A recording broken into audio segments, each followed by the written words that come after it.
Hi, today on the bench we have an ST6000 Plus Autohelm that has C-Talk fail problem. Now, for those that are playing alone from home, this is a simple way you can diagnose the C-Talk network. You just grab a multimeter, you put it on volt, and then go from the gray, that is the braid, and the yellow. In this case we have 1.038 volt, is like 0 volt. Now on a good display, I think this is good,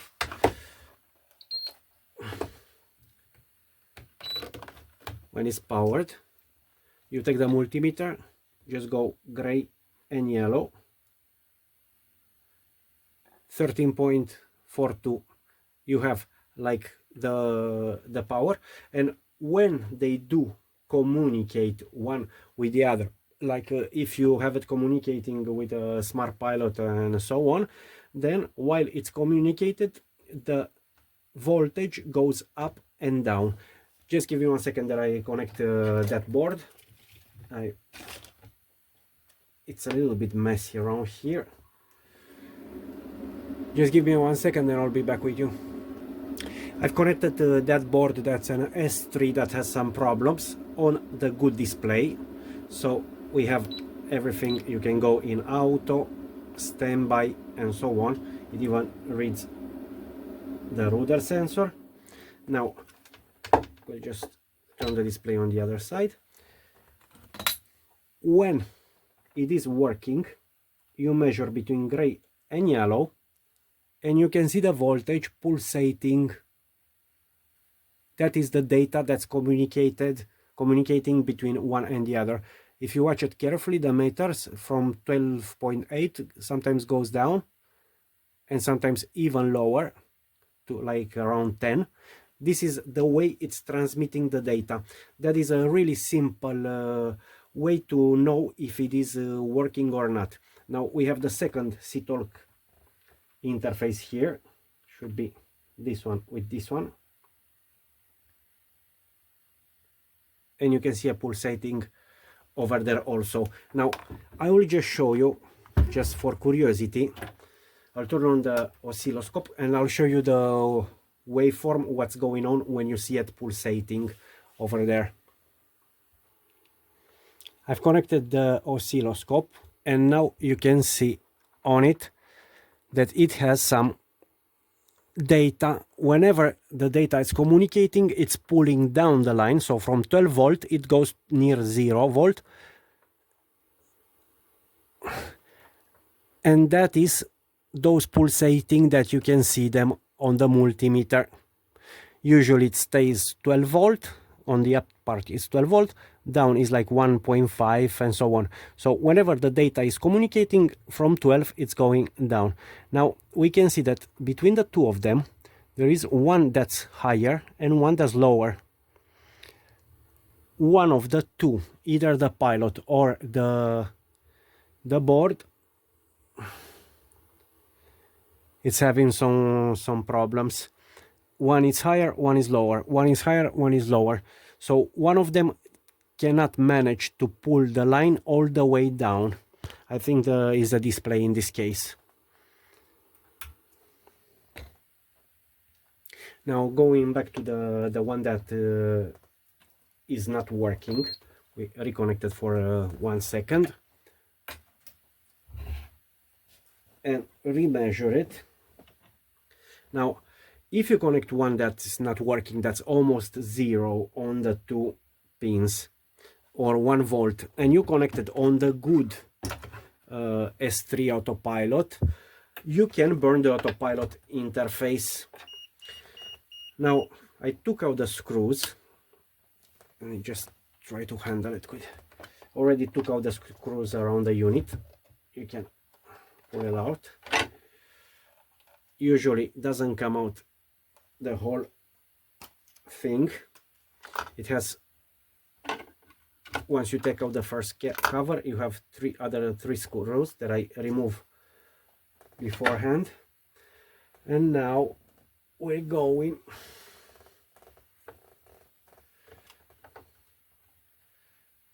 to take it out. Now the chip that is handling the Stalk, it is this one. So this one, the Autohelm, I don't know if you can see it, it is 94001RLA80. that is an ASIC. It is built just for Raymarine. It's a custom build. It's a chip that you cannot commercially go and buy, and that is the main problem these pilots have. Now, if you cannot buy that chip, how can you fix it? There are two ways. There is one guy that built a micro board with Arduino Nano and handle half of the job of that chip and replace it, but it is not stable if you have a lot of instruments on the network. Here we have like two of them, should be only one. If you have a lot of instruments on the network, the one with the Nano Arduino is not working well. It's working well on the small ST4000, ST5000 units. Now, the only way we can fix it, it's still a chip from another autopilot that's gone. I keep buying these things from eBay, from various sites.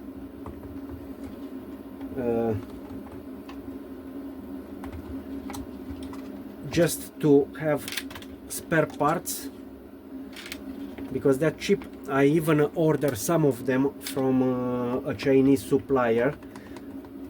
It was a reputable supplier. Other times I bought good chips from him, but these ones were counterfeit, how the freaks it's called, counter fake chips, so they did not work. Now this one, it's corroded and doesn't work the time to try to fix the board. It even had like, I don't know if you can see it here, a blow up. That's metallic blow up. So we'll just take it apart and use it as a organ donor.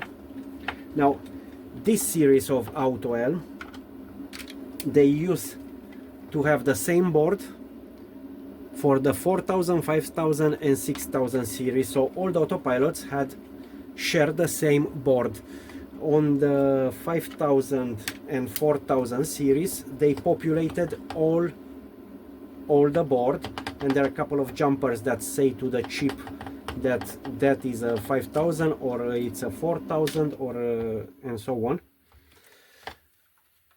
And those jumpers, and they have those jumpers for the 6000 also. Now I'm gonna take it apart.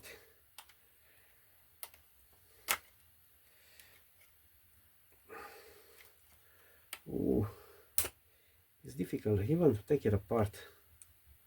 It's so badly gone.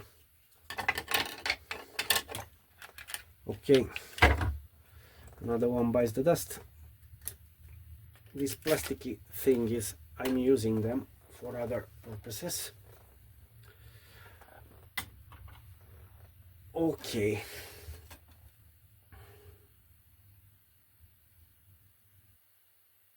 Okay, it has all the pins.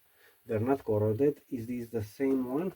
Because there are two series of this ASIC from Autohelm. There is one that ends with 80 and one that ends with 81 or something like this. They are interchangeable, but this is like the exactly same one. Now the first thing I'm gonna do, it's turn on the soldering and use some leaded solder. On these ones, I don't know if they had the leaded solder or it was the lead free, but 270 degrees, and I prefer to give him a lot of leaded solder on the pins. That way the solder melts. It needs a little bit of decapant. You can use flux, or you can use this resin that I'm using. That it has a much better smell.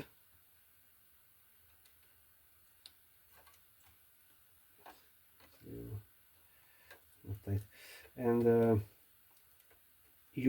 the difference between the flux and this type of resin is that this resin you can leave it on the board and acts as a protective. When I was really young and I started to build electronic circuits, they gave us one of the things they made us do, like the first times when you build a PCB, homemade PCBs, it's just use a little bit of acetone and use this colophon in acetone. That way you can pass it over the boards and protect the board. Now what I'm doing is add the leaded. That way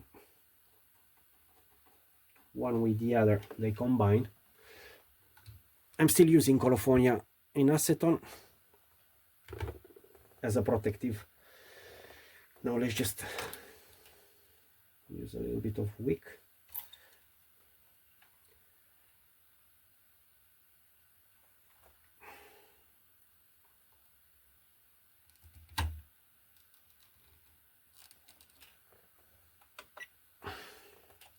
Go a little bit higher with the temperature. Now for one that doesn't have a hot air soldering station, because I'm gonna take it out with a hot air, but sometimes the hot air risk doing damage to the chip because it gets too hot. If the chip has been in humidity, the plastic absorbs a little bit of humidity, and it's called popcorn effect. So it will just blow up the chip. I'll open it like a popcorn. So in order to avoid it,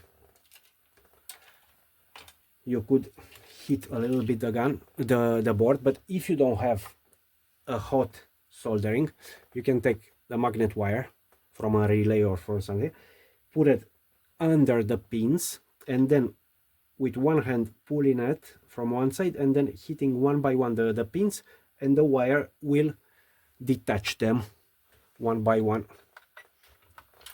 Now we're gonna go with the hot air. I just go, it's 350, I'll go to like 300.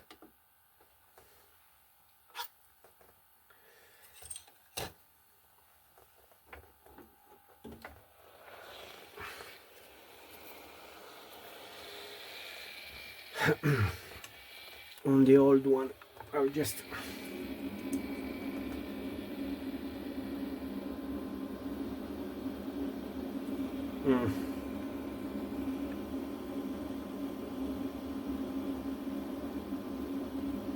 I'm just gonna use a little bit of flux. Yeah, sorry for the lights.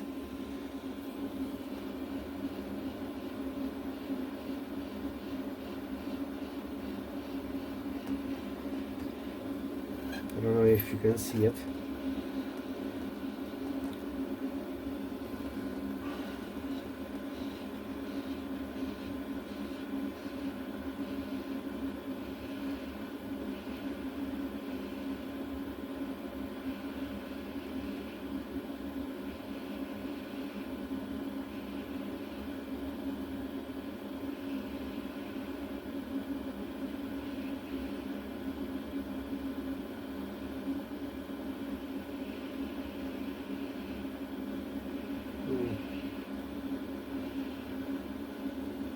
Okay, one is out.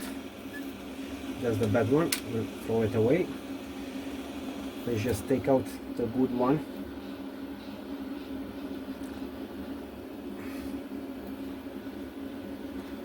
I'm trying to work on from the other side. That way you can see it. The important thing is heating up from all the sides.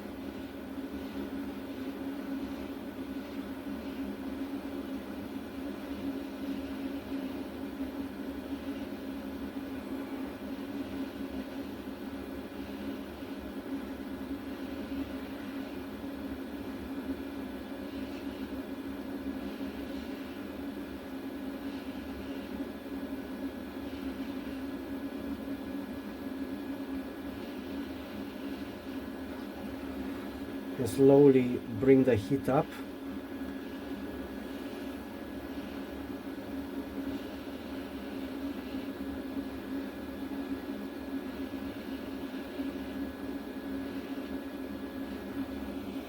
There it goes.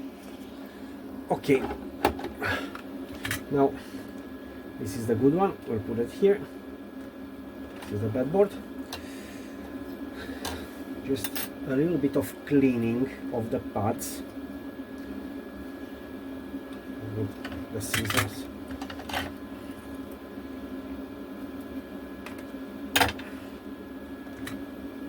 That way we take out all the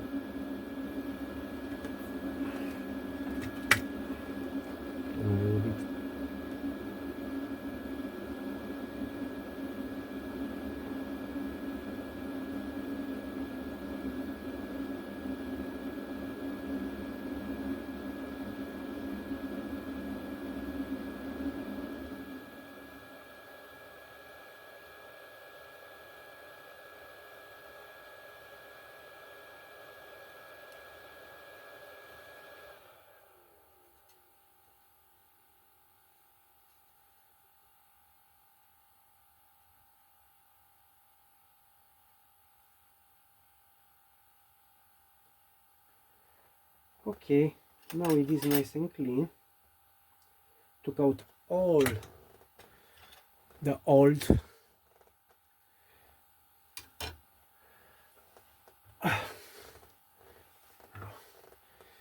just a little bit of alcohol.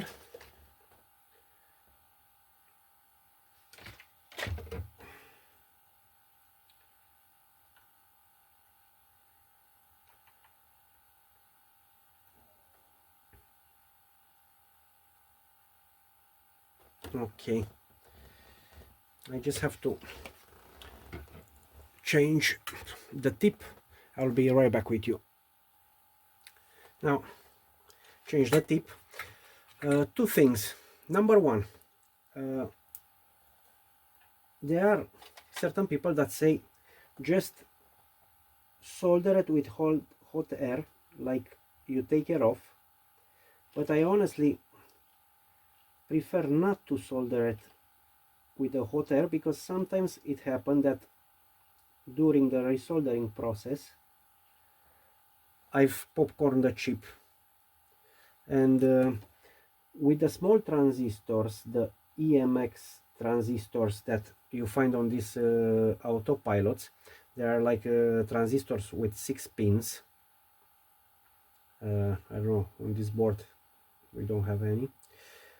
On those small EMX and EMZ, I don't know how it's called, that letter. Anyway, on those also happen to popcorn some of them while resoldering with hot air. So I choose, it is a little bit more time consuming doing it like this by hand.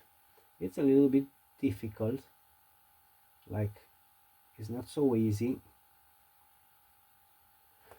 but I had much better results doing it this way. Now I'm normally, I used to do it without needing a magnifying glass or microscope.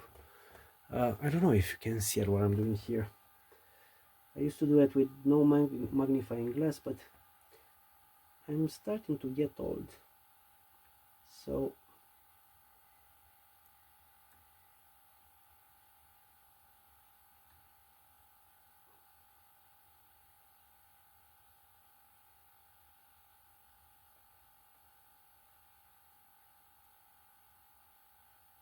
So I'm touching with the tip of the iron every pin and the board, and I add a little bit of solder. This is really thin. It is leaded solder, and I'm just soldering them one by one.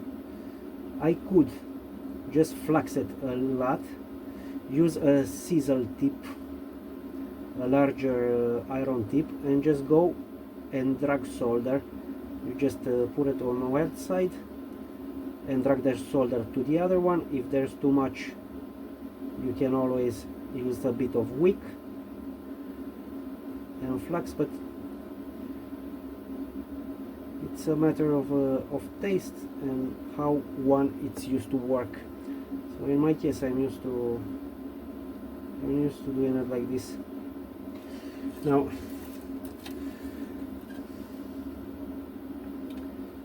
it takes a little bit more time, but it's like 5 minutes job, 7.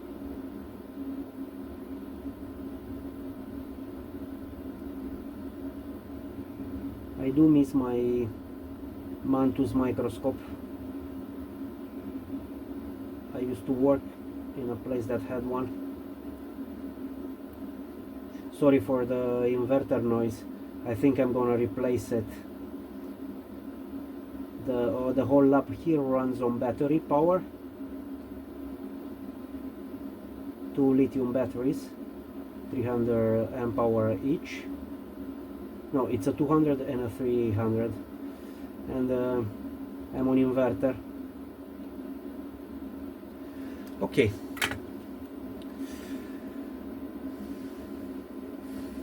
Visual inspection. I do have my, like the grandfather magnifying glass, Lidl, cheap one.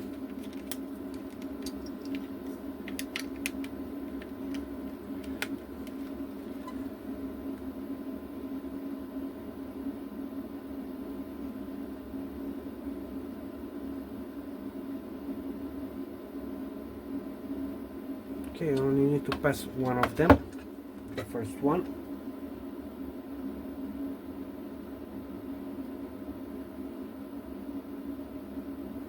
Okay, now, moment of truth. Let's just see if it works. If it works, another one, it's fixed.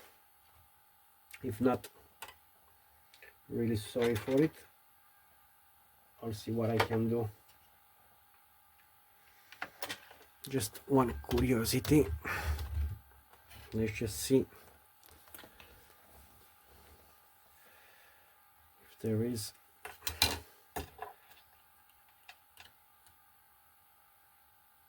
No, there's no short on the C-torque line. No, I'll just put back the display.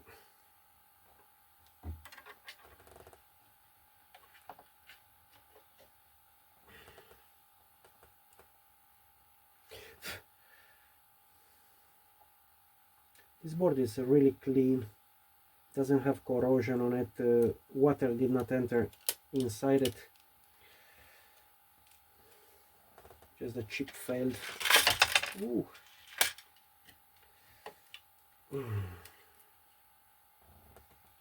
I am in a little bit of pain.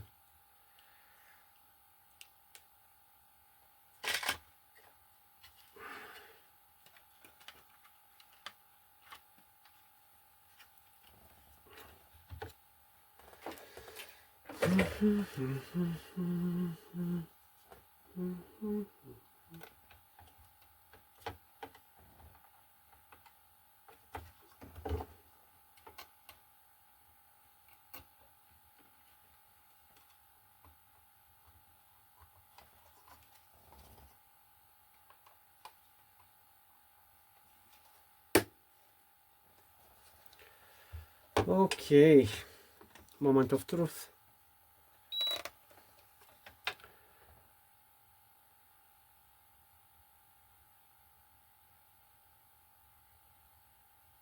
I'm holding my breath. Okay, for now it doesn't say anything, it just says standby. It doesn't say Stalk fail. Let's just see what's going on here with the power.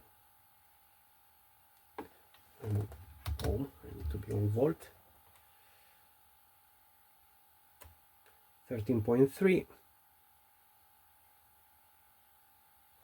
It's fixed. Let's hope so.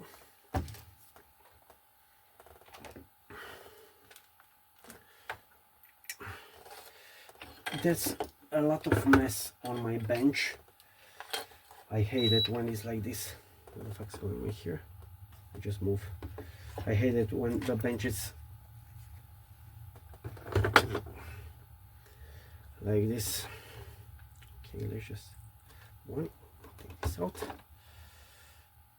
this one. Okay. Beep. Ooh. And now it is communicating. You can see it. Yeah. This is a rudder sensor. Let's just see lightning. Yep. Auto.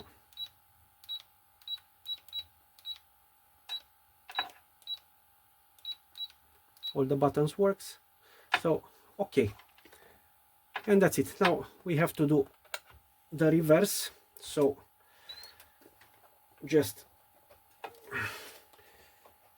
definitively close it. A lot of times when I do these jobs, a little bit of dust goes inside, so the clients hate it. I need to clean them well from the inside. In theory, you should keep it like this, like standing while you're working. That way the dust will not go over it. Okay.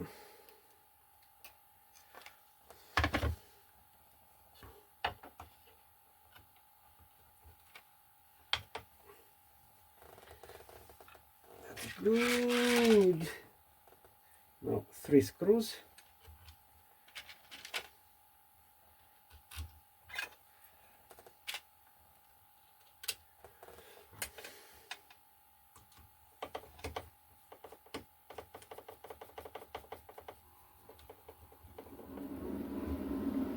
They do not have to be really tight. If you tighten them a lot, will just break the plastics, and then the pilot is compromised. It's enough that they touch, and then you can feel it by hand when it's going. Okay, the screws, the gasket's okay, yeah, the plastic is okay. Let's just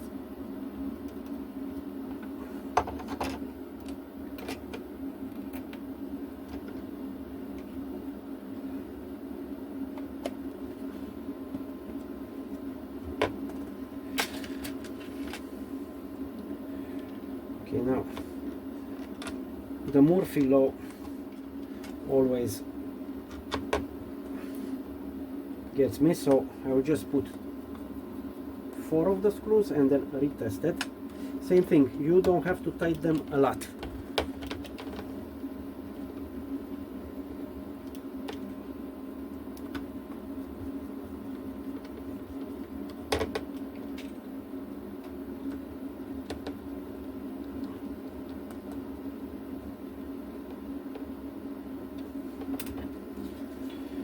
Okay.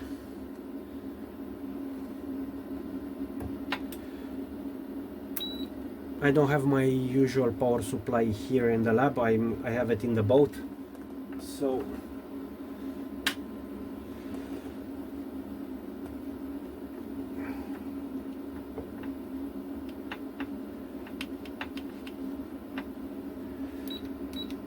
okay.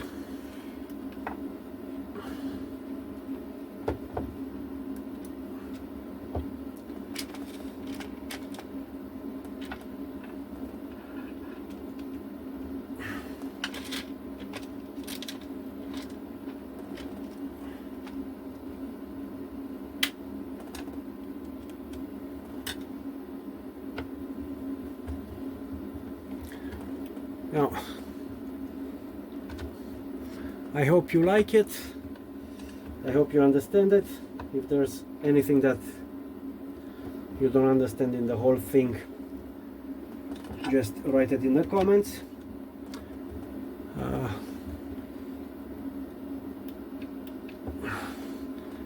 And thank you very much.